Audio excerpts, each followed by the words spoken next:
मेरा नाम कुणाल है। मैं एक गरीब फैमिली से बिलोंग करता था। मैं नहीं जानता था कि मेरी आने वाली ज़िंदगी मेरे लिए इतनी बड़ी परेशानियां लेकर आ जाएगी। पहले ही मैं गरीबी से लड़ रहा था। जैसे जैसे वक्त गुजरता गया मेरी ज़िंदगी में परेशानियां बढ़ती चली गईं। मेरे सर पर 5 बहनों का साथ था। मैं अपनी सारी बहनों में सबसे छोटा था। मेरी उम्र 23 साल थी, जबकि मेरी सबसे बड़ी बहनों की उम्र काफ़ी हो चुकी थी और उनकी शादियां नहीं हो पा रही थी। इस दुनिया में शायद गरीबों की लड़कियों से कोई शादी नहीं करना चाहता। पिता इस दुनिया में थे नहीं, सिर्फ एक बूढ़ी माँ थी जो बीमार रहती थी। मेरी माँ किसी बीमारी की वजह से बीमार नहीं हुई थी, बल्कि अपनी बेटियों की शादी की फिक्र में बीमार हो गई थी। उन्हें हमेशा यही फिक्र रहती थी कि उनकी बेटियों की शादी कैसे होगी। मेरी सबसे बड़ी बहन की शादी की उम्र तो वैसे भी निकल चुकी थी। उनके लिए तो अब बच्चों वाले या फिर उम्रदार मर्दों के रिश्ते आते थे। मेरी बहन हरगिज इस तरह के मर्दों से शादी नहीं करना चाहती थी। मेरी बहनों ने बड़ी ही परेशानी के दिन देखे थे। मेरी बहनें बहुत अच्छी थीं। भले ही मेरी बहनें पढ़ी लिखी नहीं थी, लेकिन उनका दिमाग बहुत तेज था। हम लोग गरीब भले ही थे, मगर हमारी गांव में बहुत इज्जत थी। गांव के लोग मुझे मेरे पिता के नाम से जानते थे, क्योंकि मेरे पिता गांव के लोगों की भलाई के लिए हमेशा लड़ जाते थे। लेकिन जब से उनका देहांत हुआ था, हमारे घर में एक अजीब सा माहौल छा गया था। जब तक पिताजी जिंदा थे तो हमारी परवरिश करते रहे, हमें कभी किसी चीज़ की परेशानी नहीं होने दी। लेकिन जब से वो मरे थे, घर का पूरा बोझ मेरे कंधों पर आ गया था। लोग कहते थे कि पिता के बाद तुम्हें ही अपनी माँ और बहनों का ख्याल रखना है, लेकिन गरीब इंसान के लिए ये सब कुछ सुनना बहुत आसान और करना उतना ही मुश्किल होता है। मैं पढ़ा लिखा तो नहीं था, बस थोड़ा बहुत कामकाज करना जानता था। मेरे पिता ने कम उम्र में ही मुझे गाड़ियों की वर्कशॉप पर डाल दिया था, जहाँ पर मैं काम सीखा करता था। बस यही काम था जो मुझसे आता था और मैं अभी भी वर्कशॉप पर नौकरी कर रहा था। मुझे वहाँ पर 1 महीने की सैलरी मिलती। जब उन पैसों को मैं घर लेकर जाता तो पता ही नहीं चलता था कि मैं क्या कमा कर लेकर आया हूँ, क्योंकि कुछ पैसों से माँ की दवाई आ जाती थी, कुछ से लाइट का बिल चला जाता था और कुछ पैसों से घर में राशन आ जाता था। हम में से कोई भी अपने शौक पूरे नहीं कर पाता था। बस इतना था कि 2 वक्त की रोटी सुकून से मिल रही थी। जिंदगी इसी तरह से गुजर रही थी। माँ हमेशा फिक्रमंद रहती थी कि बहनों की शादियाँ कैसे होंगी। मैं अपनी बहनों के लिए रिश्ते तलाश कर करके थक गया था, क्योंकि कुछ लोगों को मेरी बहनें पसंद नहीं आती थी, क्योंकि मेरी बहनें मामूली सी शक्ल की थीं, और कुछ ऐसे लड़कों के रिश्ते मेरी बहनों के लिए आते थे जिनको मेरी बहनें पसंद नहीं कर पाती थी। और गांव के लोग ये कहकर मुझे ताने दिया करते थे कि अपनी बहनों की उम्र निकाले दे रहे हो, आखिर कब तक करोगे शादी उनकी। अब मैं उनको क्या बताता कि मैं तो अपनी बहनों की शादी जल्दी ही कर दूं, अगर उनके लिए कोई अच्छा रिश्ता मिल जाए। जैसे तैसे मेरी छोटी बहन का रिश्ता लग गया था, जो कि तीसरे नंबर वाली थी। मेरी वो बहन थोड़ी खूबसूरत थी, इसलिए उसका रिश्ता लग गया था। मगर मेरी बड़ी 2 बहनों का दिल मायूस हो गया था, क्योंकि वो दोनों उससे बड़ी थीं। मैंने अपनी छोटी बहन की शादी ज़्यादा धूमधाम से तो नहीं की थी, मगर सिंपल तरीके से कर दी थी। इस सब में भी मुझ पर मेरे वर्कशॉप के मालिक के 20,000 का कर्जा हो गया था। मैं इतना तो कमाता नहीं था जो मेरे पास कुछ जुड़ा हुआ होता, और मैं अपनी बहनों की शादी कर देता। कर्जा पानी लेकर ही उनकी शादी की जा सकती थी। फिलहाल एक बहन तो जैसे तैसे अपनी ससुराल की हो गई थी। 6 महीने गुजर गए थे। वर्कशॉप के मालिक ने मुझसे अपने पैसे मांगने शुरू कर दिए थे। मैं बहुत परेशान हो गया था कि मैं उन्हें पैसे कहाँ से ला कर दूं। पैसे लेते समय ये बात तय हुई थी कि मैं अपने महीने की सैलरी में से उनको थोड़े थोड़े पैसे कटवा दिया करूंगा। लेकिन इन दिनों घर के हालात इतने तंग चल रहे थे कि मैं मालिक से कह दिया करता था कि मैं आपको पैसे बाद में दे दूंगा। बात करते करते काफ़ी महीने गुजर गए तो मालिक मुझसे तंग आ गए और उन्होंने एक साथ सारे पैसों के लिए मुझसे कह दिया। मेरी कुछ समझ नहीं आ रहा था कि मैं क्या करूं। हर रोज़ मालिक मुझे अपनी वर्कशॉप पर बहुत जलील करता था। मैंने अपनी मम्मी से कहा कि मम्मी, मैं अपनी 2-3 महीने तक पूरी सैलरी मालिक को ही दे दिया करूंगा, घर में आपको कोई पैसा नहीं दे पाऊंगा। मालिक मुझे सब लोगों के सामने बहुत जलील करता है, आखिर मैं उसे पैसे कहाँ से ला कर दूं? एक यही रास्ता है मेरे पास और इसके अलावा मैं कुछ नहीं कर सकता। मेरी बात सुनकर मम्मी कहने लगी कि बेटा, अगर तुम ऐसा करोगे तो हम लोग खाएंगे कहाँ से, और तुम जानते हो कि तुम्हारी जवान बहनों का साथ है। अगर इस बीच उनका कोई रिश्ता आ गया तो फिर हम मेहमानों की देखभाल कैसे करेंगे, कैसे होगा सब कुछ? 2-3 महीने में तो हम लोग भूखे पेट मर जाएंगे। मेरी मम्मी की बात भी एक तरह से बिल्कुल सही थी, लेकिन अब मैं क्या कर सकता था? मेरी कुछ समझ नहीं आ रहा था। अभी मैं इस परेशानी से लड़ रहा था कि मेरी सबसे छोटी वाली बहन रात के अंधेरे में घर से कहीं भाग गई। हमने उसको बहुत तलाश किया मगर वो कहीं नहीं मिली। फिर मेरी एक बहन ने बताया कि वो किसी लड़के के साथ भाग गई है। उसकी बात सुनकर तो जैसे मेरे पैरों तले से ज़मीन निकल गई थी। मैं अपनी बहनों पर बहुत विश्वास करता था। मैंने अपनी बहन से कहा कि तुम ये कैसी बातें कर रही हो, हमारी छोटी घर से नहीं भाग सकती। मेरी बहन कहने लगी, भैया वो घर से भाग चुकी है। दरअसल वो एक लड़के से बात करती थी। उस लड़के ने उसे चोरी चुपके मोबाइल दिया हुआ था। उस लड़के के घर वाले उसकी शादी कहीं और करवा रहे थे। छोटी अभी आपसे अपनी शादी की बात नहीं कर सकती थी क्योंकि आप पहले ही काफ़ी परेशान हो। यही वजह है कि वो उसके साथ भाग गई और अब तक तो उसने उससे शादी भी कर ली होगी। मुझे अपनी बहन पर गुस्सा आया और मैंने उसके मुंह पर एक जोरदार थप्पड़ मार दिया। मैंने कहा, ये बात तुम मुझे अब बता रही हो? ये बात अगर तुम मुझे पहले बता देती तो शायद हम इस चीज़ का कोई हल निकाल लेते। मेरी बहन रोने लगी थी। बहनें बहनों का जब साथ देती हैं तो वो ये बात भूल जाती हैं कि वो अपने बाप भाई की इज्जत के लिए कितनी मुश्किल खड़ी कर देती हैं। मैं ऐसा तो नहीं होने देता कि अपनी बहन की मोहब्बत उससे दूर कर देता। मैं खुद उस लड़के के घर वालों से बात करता, लेकिन मेरी बहन मुझे कुछ बताती तो सही। वो घर से भागकर हमारी इज्जत खराब कर गई थी। हम किसी को मुंह दिखाने लायक नहीं रहे थे। सारे गांव में मेरी थू-थू हो रही थी। एक तो मैं पहले से ही बहुत परेशान था और अब मेरी बहन ने मेरे मुंह पर ये कालिक भी मल दी थी। मेरी कुछ समझ नहीं आ रहा था कि मैं क्या करूं। मेरा मालिक मुझे बार बार पैसों के लिए तंग कर रहा था। मैंने अपनी मम्मी से कहा कि मम्मी, इन्हीं बहनों की वजह से मैं कर्ज में हुआ हूँ और इन्हीं की करतूत की वजह से ही आज हमारी इतनी बेइज्जती हो रही है। मैं तो कहता हूँ कि मैं अपने मालिक को पैसे दे देता हूँ ताकि मेरी उनसे जान छूट जाए, क्योंकि मैं अब बहुत तंग आ चुका हूँ उनकी रोज रोज की बेइज्जती से। अब तो गांव वाले भी मुझे सही नज़र से नहीं देखते। जिस दिन से छोटी हमारी इज्जत खराब करके भागी है, उस दिन से मेरे दिन और रात बड़ी मुश्किल से गुजर रहे थे। मेरी माँ और बहनें मेरी बहन के चले जाने से बहुत रो रही थी। एक मेरी सबसे बड़ी बहन थी जिसने कभी अपनी उम्र निकलने के बाद भी कोई गलत कदम उठाने की जुर्रत नहीं की थी। घर के हालात दिन ब दिन अब बिगड़ते जा रहे थे। मैं चाहता था कि वर्कशॉप से नौकरी करना छोड़ दूं, क्योंकि वहां पर भी मेरे मालिक बहुत बेइज्जती कर चुका था। मैं वहां सर उठाकर काम नहीं करता था, मगर और क्या काम करता, मुझे तो कहीं काम भी नहीं मिल रहा था। फिर मेरे एक दोस्त ने मुझे एक काम के बारे में बताया। ये काम भले ही मेरे लिए सही नहीं था, मगर वर्कशॉप पर मेरी जितनी बेइज्जती हो चुकी थी उससे ये काम कई गुना ज़्यादा अच्छा था। मेरे एक दोस्त ने मुझे बताया कि एक बहुत बड़ा बिजनेसमैन आदमी है, वो मुझे अपने घर में एक नौकर की जगह पर रख सकता है, क्योंकि इससे पहले मेरा दोस्त वहाँ पर काम करता था और उसे सैलरी भी अच्छी मिलती थी। अब उसने वहाँ काम करना छोड़ दिया था। वो मुझसे कह रहा था कि अगर तुम मेरी जगह जाना चाहते हो तो जा सकते हो, क्योंकि मेरे दोस्त को उससे भी अच्छी जगह कहीं नौकरी मिल गई थी। मैंने सोच लिया था कि मैं वहाँ पर नौकरी की बात करने के लिए ज़रूर जाऊँगा, इसीलिए मैंने अपने दोस्त से एड्रेस ले लिया था और मैं वहाँ उस बंगले में गया तो वहाँ का मालिक बैठा हुआ अखबार पढ़ रहा था। मैंने उसे नौकरी के लिए कहा तो उसने मुझे नौकरी पर रख लिया था, क्योंकि मेरे दोस्त ने भी पहले ही मेरे बारे में उससे बात कर ली थी। इस तरह वहाँ नौकरी लगने में मेरी आसानी हो गई थी। लेकिन मैंने मालिक से पहले 20,000 उधार मांगे थे, जो कि मैंने अपने वर्कशॉप वाले मालिक से लिए थे। मुझे उसके पैसे उसे वापस करने थे। मैंने सोचा था कि मैं इससे एडवांस की डिमांड करता हूँ, मगर उन्होंने मुझे 20,000 रुपये दे दिए थे और कहा था कि यहाँ तुम्हें काम पर लगातार आना होगा, और अगर मेरे पैसे लेकर कहीं भाग गए तो मैं तुम्हें तुम्हारे घर से उठा लूँगा। तुम नहीं जानते कि मेरी पहुँच कितनी दूर तक है। मैंने मालिक को भरोसा दिलाया था कि मैं उनके पैसे लेकर कहीं नहीं भागूंगा। इस घर में वैसे तो काफ़ी सारे नौकर थे। ये घर जितना बड़ा था उस हिसाब से इस घर में ज़्यादा नौकरों का होना तो बनता ही था, क्योंकि जितना बड़ा घर था उतना ज़्यादा काम थे। ये आदमी बहुत अमीर था। यहाँ पर औरतें भी काम किया करती थी और आदमी भी काम किया करते थे। इस मालिक के घर में सिर्फ उसकी एक बूढ़ी माँ उसके साथ रहती थी। बाकी सारे नौकर थे जिनको रहने के लिए अलग से क्वार्टर्स दिए गए थे, लेकिन मैं वहाँ पर नहीं रहना चाहता था, क्योंकि मेरा तो अपना घर था। मैं सिर्फ काम करने ही वहाँ पर जाता था। इस तरह मैंने मालिक से पैसे लेकर अपने वर्कशॉप वाले मालिक को 20,000 रुपये देकर अपना कर्जा चुकता कर लिया था। मेरे दिमाग को कुछ सुकून मिल गया था। अब मुझे फिक्र तो अपनी सबसे बड़ी दीदी की थी, क्योंकि वो घर गृहस्थी में बंद कर रह गई थी।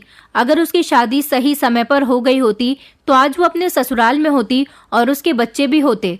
मैंने सोच लिया था कि जैसे ही कुछ हालात बेहतर होते हैं, दीदी की शादी बहुत जल्द करूंगा अगर उनको किसी उम्रदार लड़के का रिश्ता मिलता है और उसका घर-बार ठीक होता है तो मैं उन्हें समझाऊंगा और कहूंगा कि वो उसके साथ ही शादी कर लें। सारी जिंदगी कुंवारा रहने से तो बेहतर है कि वो किसी ऐसे इंसान के साथ ही जिंदगी गुजार लें जिसके घर में वो सुकून से रह सके।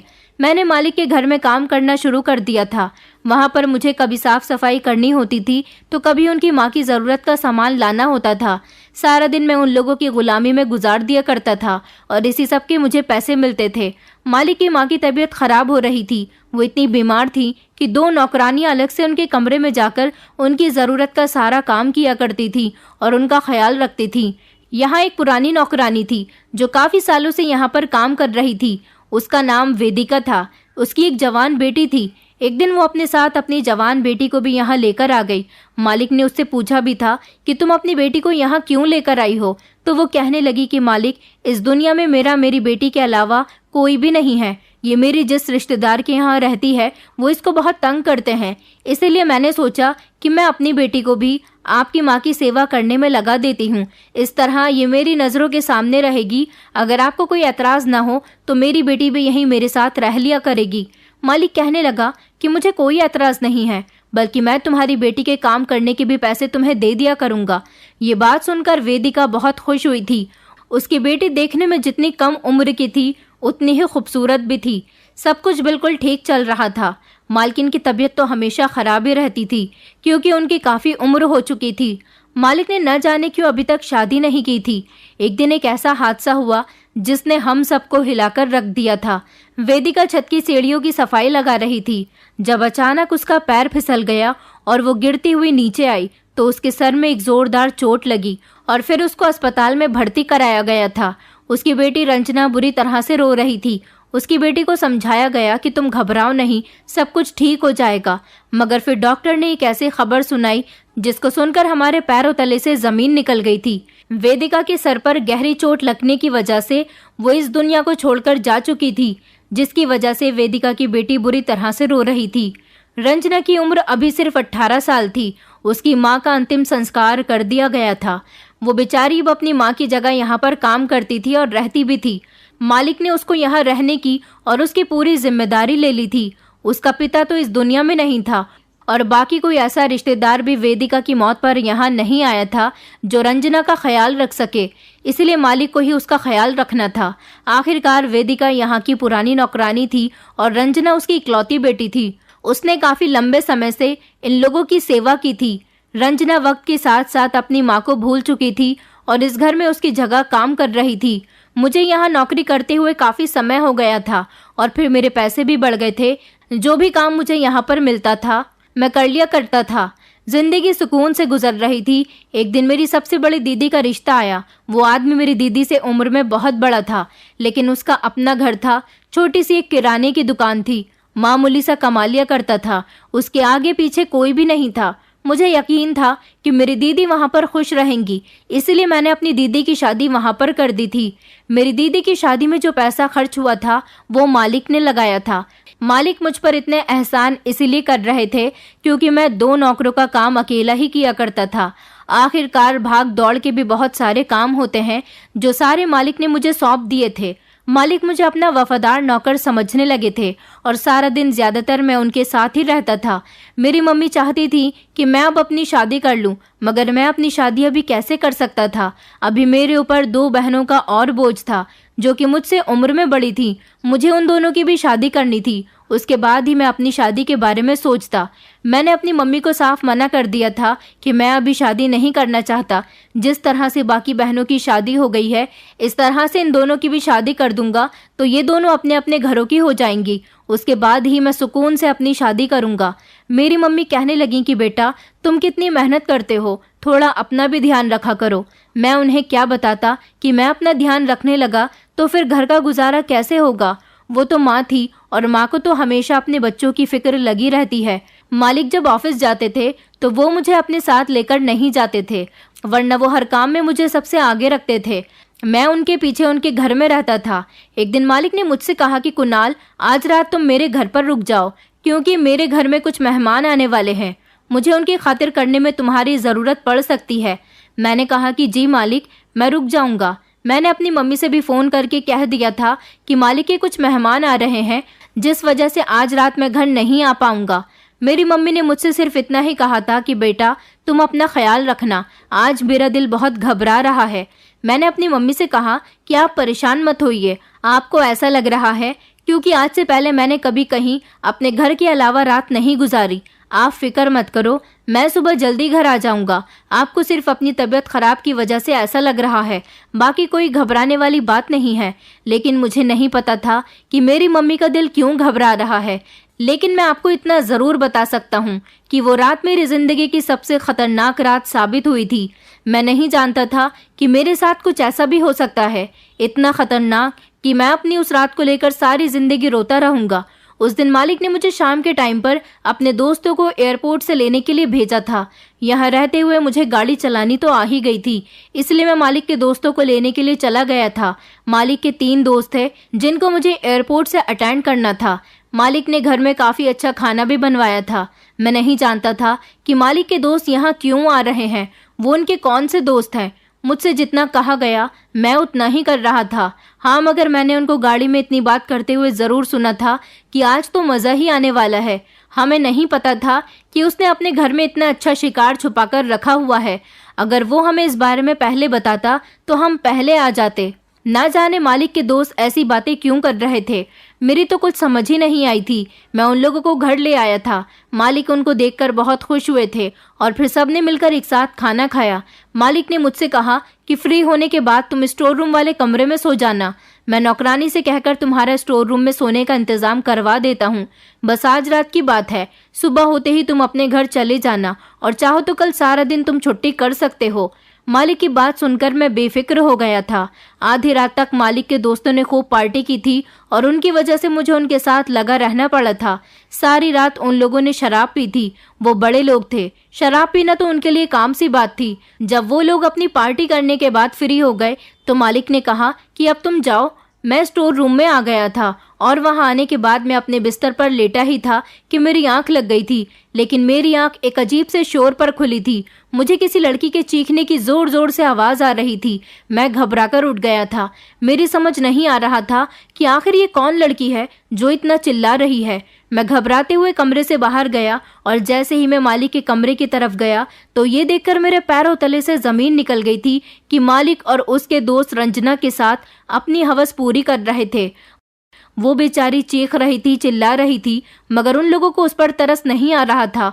वो कम उम्र की थी, उसके साथ ये सब कुछ उन लोगों को नहीं करना चाहिए था, लेकिन फिर भी उन चारों लोगों ने उसके साथ ये सब कुछ किया, जिसकी वजह से वो ये सब बर्दाश्त नहीं कर पाई और बेहोश हो गई। मैं यह सब अपनी आंखों के सामने होता हुआ देखकर हैरान रह गया था। मैं इस मासूम बच्ची को बचाना चाहता था, इसलिए मैं जल्दी से भागकर बाकी सारे नौकरों को बुलाने के लिए गया तो ये देखकर मैं दंग रह गया कि घर में मेरे अलावा कोई भी नौकर नहीं था। मालिक की एक बूढ़ी माँ थी जो कि दवाई लेकर इतनी गहरी नींद में सो रही थी कि उसे इस सब शोर की आवाज़ नहीं आ रही थी। सिर्फ एक मैं ही था जो अपनी आंखों से ये सब कुछ होता हुआ देख रहा था। अब मुझे ही कुछ करना था। मालिक इतना बड़ा आदमी था कि मैं उसके खिलाफ भी नहीं जा सकता था, लेकिन मुझे रंजना को बचाना था। वो बेचारी बहुत बुरी हालत में थी। उसको देखकर ऐसा लग रहा था जैसे उसकी जान निकल चुकी है। मैं उसको बचाने के लिए मालिक के कमरे के अंदर गया और मैंने चिल्लाते हुए कहा कि आप लोगों को रहम नहीं आता इस मासूम बच्ची के साथ ये सब कुछ करते हुए।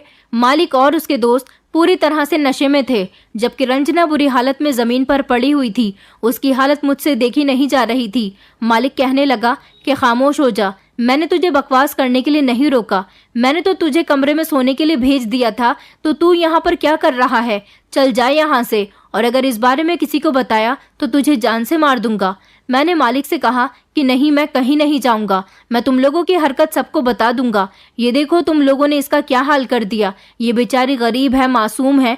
तुम लोगों को इसके साथ ऐसा नहीं करना चाहिए था। मैंने मालिक की तरफ देखते हुए कहा कि मालिक, आप तो एक समझदार इंसान हो, गरीबों की मदद करते हो। मैं नहीं जानता था कि आपकी नीयत इतनी खराब है। आज आपने रंजना के साथ ये क्या कर दिया? मालिक कहने लगा, मैं अमीर और एक समझदार इंसान हूँ तो क्या हुआ? मेरा भी अपना शौक है। मैं भी अपने दोस्तों के साथ ऐसे शौक पूरे करने का हक रखता हूँ। तो कौन होता है मुझे रोकने वाला? चल जा यहाँ से, हमें अपना काम करने दे। अगर तूने हमें रोकने की कोशिश की तो तेरा बहुत बुरा हाल होगा। मैंने मालिक से कहा कि ये बेचारी बुरी तरह से घायल हो चुकी है, क्या अभी भी आपको इसके साथ कुछ गलत करना है? मैंने कहा, मालिक आपने इसके साथ अच्छा नहीं किया, ये बेचारी मर जाएगी, इसे छोड़ दो, इसे जाने दो। लेकिन वो लोग रंजना के लिए मुझसे झगड़ रहे थे। वो इतने नशे की हालत में थे कि उन लोगों से ढंग से चला भी नहीं जा रहा था, लेकिन वो रंजना के साथ अपनी हवस को अभी और ज्यादा पूरा करना चाहते थे। वो बेचारी तो अपनी तरफ से बोलने काबिल भी नहीं रही थी, क्योंकि ये लोग न जाने उसके साथ ये सब कुछ कब से कर रहे थे, क्योंकि मैं तो काफी समय से गहरी नींद में सो रहा था। जब रंजना की चीख तेज हुई थी तब मेरी आंख खुली थी। आज इन लोगों ने पूरी प्लानिंग बनाई हुई थी रंजना के साथ ये सब कुछ करने की, तभी तो इन्होंने सिर्फ और सिर्फ मुझे अपने घर में रोका था और बाकी सारे नौकरों को घर से भेज दिया था। मालिक को उम्मीद नहीं थी कि मैं रंजना को बचाने की कोशिश करूंगा। मैंने जबरदस्ती रंजना को गोद में उठाया और वहां से भागने लगा। तभी पीछे से किसी ने मेरे सर पर वार किया था और मैं बेहोश हो गया। बेहोश होने के बाद तो मुझे पता ही नहीं चला। सुबह जब मेरी आंख खुली तो मैंने देखा कि घर में बहुत ज्यादा भीड़ लगी हुई है। मालिक और उनके दोस्त भी वहां पर मौजूद थे और पुलिस मेरे होश में आने का इंतजार कर रही थी। मैंने पलटकर देखा तो रंजना की लाश पड़ी हुई थी, जिसको पुलिस अपने हवाले कर चुकी थी। रंजना इस दुनिया को छोड़कर जा चुकी थी और उसकी मौत का सारा इल्जाम मालिक ने मुझ पर लगा दिया था। मुझे इस बारे में तब पता चला जब पुलिस ने मेरे होश में आते ही मेरे हाथों में हथकड़ियां पहनाई। मेरी समझ नहीं आ रहा था कि मैं किस तरह से सबको यकीन दिलाऊं कि मैंने रंजना को नहीं मारा, मैंने उसकी इज्जत के साथ कुछ गलत नहीं किया, बल्कि ये सब कुछ तो मालिक और उसके दोस्तों ने किया है। मालिक ने सारा इल्जाम मुझ पर लगा दिया कि मैंने कल रात यहाँ रुककर रंजना की इज्जत खराब कर दी, मगर ऐसा कुछ भी नहीं था। मालिक एक अमीर इंसान था। मालिक अपने पैसे की ताकत से मुझे आराम से पुलिस के हवाले कर सकता था और उसने ऐसा ही किया था। मैं हाथ जोड़कर मालिक से कह रहा था कि मालिक मेरे साथ ऐसा मत करो, आप मेरे साथ बहुत गलत कर रहे हो, भगवान आपको इसका सिला जरूर देगा। जो पाप आपने किया है आप वो पाप मेरे ऊपर डाल रहे हो। मालिक कहने लगा, अब तू जेल जा और जेल में बैठकर आराम कर। पुलिस ने मुझे अरेस्ट कर लिया था और फिर मुझे जेल लाया गया। मैं लाख चीख चीख कर कह रहा था कि मैंने ऐसा कुछ नहीं किया, मगर मेरी बात का विश्वास करने वाला कोई भी नहीं था। मुझे अदालत ले जाया गया तो अदालत में वकील ने सारे सबूत मेरे खिलाफ ही दिखाए थे। मैं बुरी तरह से फंस चुका था। मुझे मालिक के घर नौकरी करना बड़ा भारी पड़ गया था। अदालत में मेरी माँ और बहनें भी मुझसे मिलने के लिए आई थी और उन लोगों को भी यही लगता था कि मैंने ही रंजना की इज्जत खराब करके उसे मार दिया। पर मैं सब लोगों को यकीन दिलाकर थक गया था, मगर कोई भी मेरी बात मानने के लिए तैयार नहीं था। सारे सबूत मेरे खिलाफ जा रहे थे और ये सबूत भी झूठे थे, क्योंकि ये सारे वकील और सबूत मालिक के ही खरीदे हुए थे। मालिक ने घर के नौकरों को भी खरीद लिया था जो उस रात घर में मौजूद नहीं थे, लेकिन फिर भी उन्होंने मेरे खिलाफ गवाही दी थी और कहा था कि ये सब मैंने ही किया है। उन्होंने मुझे साबित करवा दिया था। मुझे अपनी जिंदगी बुरी लगने लगी थी। एक तो मैं पहले से ही इतना परेशान रहता था, ऊपर से मेरे साथ ये सब कुछ होना भी कोई मामूली सी बात नहीं थी। मैं जानता था कि हर जगह मेरी बेइज्जती हो चुकी है। मैं किसी को भी अपना यकीन नहीं दिला सकता था, क्योंकि एक गरीब इंसान था और गरीब इंसान कभी भी अपने हक में आसानी से नहीं बोल सकता। मेरी तरफ से कोई वकील नहीं था। सारे सबूतों को मद्देनजर रखते हुए जज साहब ने मुझे फांसी की सजा सुना दी थी, क्योंकि उनकी नज़र में मैंने एक जवान और बेसहारा लड़की के साथ उसकी इज्जत खराब की और फिर उसको जान से मार दिया। मगर मैंने ऐसा कुछ भी नहीं किया था। मेरे पास अपनी सजा भुगतने के अलावा और कोई भी चारा नहीं था। मगर अब कुछ नहीं होना था। मेरी मौत का वक्त तय हो गया था, क्योंकि महीने की पहली तारीख को मुझे फांसी होनी थी और पहली तारीख आने में सिर्फ 2 दिन रह गए थे। मैं जेल में बैठा हुआ अपनी किस्मत को रो रहा था कि क्या किसी इंसान की किस्मत इतनी भी बुरी हो सकती है। मालिक ने अपने पैसे की ताकत दिखाकर एक बेगुनाह को गुनहगार साबित कर दिया था, और जो गुनहगार इंसान था वो सर उठाकर चल रहा था। सच कहते हैं कि गरीबों का कोई नहीं होता। मुझे रंजना की मौत का बहुत ज्यादा अफसोस था। मालिक ने उसको ये समझकर इस्तेमाल किया था कि उसका इस दुनिया में आगे पीछे कोई भी नहीं है। उन्होंने खुद तो उसके साथ ऐसा किया ही था, साथ ही साथ अपने दोस्तों के आगे भी उसे नोचने के लिए छोड़ दिया था। बेचारी दोनों माँ बेटी इस दुनिया से चली गई थी। मैं चाहकर भी रंजना को नहीं बचा पाया था, बल्कि और ज्यादा मुश्किल में पड़ गया था। मैं सारी रात भगवान से प्रार्थना करता रहा और सोचता रहा कि क्या मेरी सच्चाई किसी को नजर नहीं आती। फिर 2 दिन बाद सुबह के समय जब मुझे फांसी के लिए ले जाया गया तो मुझसे मेरी आखिरी इच्छा पूछी गई थी। मैंने जज साहब से रिक्वेस्ट की थी कि मेरी आखिरी इच्छा ये है कि रंजना की डेड बॉडी का पोस्टमार्टम जिन लोगों ने किया है आप दोबारा से उनसे पूछताछ करें, क्योंकि मैंने उस लड़की के साथ कुछ भी नहीं किया, बल्कि मेरे मालिक ने अपने दोस्तों के साथ मिलकर उसके साथ ये सब कुछ किया। उसकी पोस्टमार्टम रिपोर्ट आपको ये साबित कर देगी कि किसी एक इंसान ने उसके साथ गलत नहीं किया, बल्कि 4 लोगों ने उसके साथ गलत किया है। जज साहब कहने लगे कि हर मुजरिम मरने से पहले अपनी सफाई देता है, लेकिन तुम्हारी ये आखिरी इच्छा है तो हम ये काम कर सकते हैं, मगर तुम शायद ये नहीं जानते कि पोस्टमार्टम रिपोर्ट तुम्हारे खिलाफ जा रही है। मैंने कहा कि जज साहब, आपको पोस्टमार्टम रिपोर्ट गलत दिखाई गई है, वो झूठी है। मेरा मालिक एक अमीर इंसान है, वो अपने पैसे से किसी को भी खरीद सकता है। उसने अपने पैसे की ताकत से पूरे सिस्टम को खरीद लिया। आप जरा एक नज़र मेरी तरफ से सोच कर देखिए, मैं गरीब इंसान हूँ। अगर मुझे रंजना के साथ कुछ गलत करना होता तो मैं अपने मालिक के घर में क्यों करता? उसे बहला फुसलाकर भी तो कहीं ले जा सकता था। जज साहब कहने लगे क्योंकि वो वहीं पर रहती थी। मैंने कहा, ये बात आप ठीक कह रहे हैं कि वो वहाँ पर रहती थी, लेकिन उस रात मालिक के दोस्त वहाँ पर आए हुए थे। मैं खुद उनको लेकर आया था। उन्होंने ये सब कुछ किया है। मैं चाहता हूँ कि मेरा केस दोबारा से रीओपन किया जाए और उसकी सारी इन्वेस्टिगेशन आप अपनी आंखों के सामने करें। अगर आप एक ईमानदार इंसान हैं तो आप मेरा केस रीओपन कर सकते हैं, और अगर आप भी मेरे मालिक के पैसों से बिकने वाले ही एक इंसान हैं तो मैं चाहता हूँ कि आप मुझे अभी और इसी वक्त फांसी दे दें। मेरी बात सुनकर जज साहब पहले तो काफ़ी देर तक खामोश रहे और फिर कहने लगे कि अच्छा ठीक है, मैं तुम्हारा केस दोबारा से रीओपन करवाता हूँ और उसकी सारी इन्वेस्टिगेशन मैं अपनी आंखों के सामने करूँगा, मगर याद रखो कि अगर फिर से सारे सबूत तुम्हारे खिलाफ गए तो तुम्हारी फांसी रद्द नहीं होगी, बल्कि जल्द से जल्द ही दे दी जाएगी। मैंने खुशी खुशी जज साहब की बात मान ली थी। मेरी फांसी की सज़ा पोस्टपोन कर दी गई थी जब तक कि मेरी आखिरी इच्छा पूरी नहीं हो जाती। मेरी आखिरी इच्छा यही थी कि मेरे केस पर दोबारा से काम किया जाए, उसकी इन्वेस्टिगेशन की जाए। जज साहब ने अपने तरीके से इस केस की इन्वेस्टिगेशन पुलिस वालों के हवाले कर दी और फिर जो हकीकत दुनिया के सामने खुलकर आई उसने दुनिया वालों के होश उड़ा दिए थे, क्योंकि मैंने जो कहा था वो सब कुछ सही था। रंजना के गुनहगार मेरे मालिक और उसके दोस्त थे।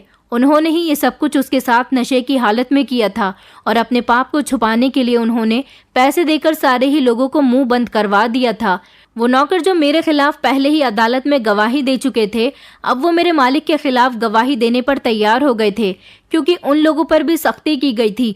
इस केस में जो भी शामिल था उसको सच बोलने के लिए कहा गया था, और यही वजह थी कि सारी सच्चाई खुलकर सबके सामने आ गई थी, क्योंकि अब पूरे केस पर इन्वेस्टिगेशन ईमानदारी के साथ की गई थी।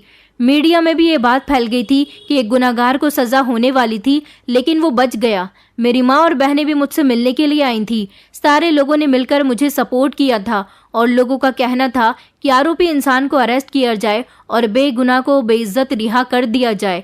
मेरा मालिक और उसके दोस्त बुरी तरह से घबरा गए थे। उन लोगों ने अपने पैसे की ताकत का एड़ी चोटी से जोर लगा दिया, मगर उन लोगों को किसी तरह का कोई फायदा नहीं पहुंचा था, क्योंकि मेरे केस का फैसला जिस जज ने किया था वो एक ईमानदार इंसान था और मेरी आखिरी इच्छा सुनकर उसने केस पर पूरा फोकस किया था और मुझे मरने से बचा लिया था। सच्चाई कभी छुपी नहीं रहती, कभी न कभी खुलकर आ ही जाती है। जो लोग मुझे बुरा भला कह रहे थे वो लोग अपनी ही नज़र में गिर चुके थे। रंजना के असल आरोपियों को सजा मिल गई थी। रंजना के साथ जो कुछ भी हुआ था वो सब कुछ मैंने एक गवाह के तौर पर उन लोगों को बता दिया था और ये भी बताया था कि जब मैं रंजना को बचाना चाहता था तो इन लोगों ने मुझ पर वार किया और अपने सारे इल्ज़ाम मुझ पर लगा दिए। जज साहब इस बात पर बहुत शर्मिंदा थे कि वो एक गलत फैसला करने जा रहे थे। एक बेगुनाह इंसान को सज़ा दिलवाने जा रहे थे, एक ऐसी सज़ा जिससे मैं अपनी ज़िंदगी की बाजी हार सकता था, एक ऐसे जुर्म की वजह से जो मैंने किया ही नहीं था। सिर्फ मुझ पर इल्ज़ाम लगाया गया था और इल्ज़ाम की बेस पर मुझे पूरे 15 दिन जेल में रखा गया। मुझे मारा तोड़ा भी गया था। पुलिस वालों ने जेल में रखकर मेरे साथ बहुत बुरा सलूक किया था। वो चाहते थे कि मैं किसी भी हाल में अपना गुनाह कबूल कर लूं, लेकिन मैं ऐसा नहीं कर सकता था। मैं गरीब भले ही था, मगर एक ईमानदार इंसान था। जो जुर्म मैंने किया ही नहीं था वो मैं एक्सेप्ट कैसे कर सकता था? भले से ही मैं फांसी की सज़ा पाने के लिए तैयार था, मगर मैं अपने जुर्म को कभी नहीं मानता।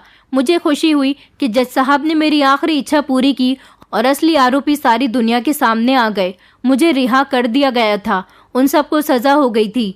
मैंने दुनिया के सामने अपना यही रोना रोया था कि मैं गरीब इंसान हूँ। मैं इस आदमी के यहाँ नौकरी करता था, इसने मेरे ऊपर झूठा इल्ज़ाम लगाया। अब अगर मुझे कहीं नौकरी नहीं मिलती है तो मैं कहाँ काम करूँगा। मेरी 2 जवान बहनें हैं जिनकी शादियाँ भी मुझे अभी करनी है। एक बूढ़ी और बीमार माँ है जिनका मैं इकलौता सहारा हूँ। मैंने जैसे तैसे तो इस आदमी के यहाँ नौकरी ढूंढी थी। मेरे हाथ में कोई हुनर नहीं है, आखिर मैं कहाँ जाऊँ और क्या काम करूँ। पुलिस वाले मेरे साथ जबकि जेल में बहुत बुरा सलूक कर चुके थे और मेरी किसी भी बात की कोई सुनवाई नहीं हुई थी। इस वजह से पूरा पुलिस प्रशासन शर्मिंदा था और मुझे सरकारी मदद दी गई थी। मुझे सरकार की तरफ से कारोबार करने के लिए 10 लाख रुपए मिले थे। इस सब के लिए मैंने बहुत मेहनत की थी। आखिरकार मेरी बेइज्जती करवाने में भी तो एक पुलिस प्रशासन के कुछ ऐसे लोगों का हाथ था जो मेरे मालिक के हाथों बिक गए थे, जिन्होंने रिश्वत ली थी। अगर मैं भी अमीर इंसान होता तो मैं भी अपना केस बराबरी से लड़ सकता था, मगर मैं तो एक गरीब इंसान था। मेरे पास खाने के लिए नहीं था और इतना बड़ा आरोप मुझ पर लगा तो मैं खामोशी से जेल चला गया। अगर मैंने किसी से कुछ कहा भी तो किसी ने मेरी सुनवाई नहीं की। सच्चाई खुलकर जब सबके सामने आई तो सभी लोग शर्मिंदा हुए थे और फिर मेरे साथ अच्छा सुलूक हुआ था। रिश्वत लेने में जो भी लोग मेरे इस केस में मिले हुए थे उन सभी को भी सजा दी गई थी। मैं आप लोगों से रिक्वेस्ट करना चाहता हूँ कि हमें ऐसे लोगों की ज़रूरत नहीं है जो रिश्वतखोर होकर लोगों की मदद करने का सिर्फ दिखावा करते हैं। हमें रिश्वतखोरों के खिलाफ आवाज़ उठानी चाहिए। आज मैं गरीब इंसान इस हादसे का शिकार हुआ हूँ, कल आप में से भी कोई हो सकता है। इसीलिए कहता हूँ कि रिश्वतखोरों को रिश्वत देने से बेहतर है कि उनके खिलाफ आवाज़ उठाई जाए। मैं भगवान का लाख लाख शुक्रिया अदा करता हूँ कि मैं इज्जत के साथ अपने घर आ गया और आज मैं सर उठाकर जीता हूँ। मैंने अपना अलग कारोबार भी कर लिया, अपनी दोनों बहनों की शादी भी कर दी है और अब मेरी मम्मी मेरे लिए रिश्ता तलाश कर रही हैं। जो लोग मेरी बेइज्जती किया करते थे आज वो लोग मुझसे इज्जत के साथ मिलते हैं। मेरी जिंदगी बदल गई है। मुश्किल से ही सही मगर जिंदगी आसान होने में बहुत समय लगा। दोस्तों, उम्मीद करती हूँ आपको हमारी कहानी पसंद आई होगी। कहानी पसंद आई है तो वीडियो को लाइक करें, चैनल पर नए हैं तो चैनल को सब्सक्राइब करें और हाँ, नोटिफिकेशन बेल को जरूर दबाएं ताकि अगली अपडेट सबसे पहले आपको मिले।